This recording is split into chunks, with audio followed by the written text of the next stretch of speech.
Lowo owayengumengameli wezwe uThabo Mbeki umchome uphaphele gwalagwala uKaunda wathi leli qhawe azange nje kuphela lwele izwe lalo ukuze liphume ngaphansi kombuso wencindezelo likwazi ukuzimela. KK was a giant in many ways. He was one of the giants in the struggle for the liberation of Africa. He was a giant as a man of principle, of high values of integrity and integrity. He was a giant in his respect for the truth.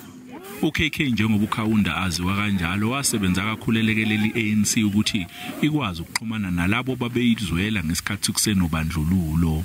President Kaunda had authorized that the then ZBS, the Zambia Broadcasting Service, should give us space to make radio broadcasts to South Africa every day.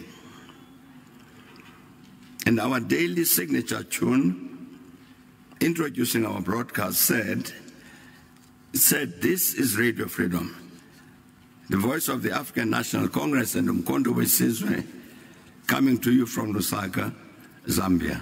Lowo owayengumengameli waseZambia wayezimisele ngokuthi angenelele ngesikhathi Mozambique isayina isivumelwano inkomathi accord ukuze kuvinjwe amaqembu ayelwela umzabalazo wenkululeko ukuthi asebenze ezweni lakhe.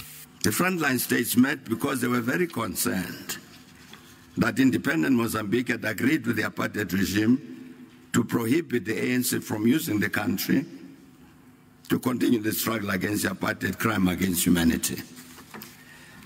And by the time they met, by the time the frontline states met, 6 weeks after the signing of the accord, they had seen the departure from Mozambique of many ANC members.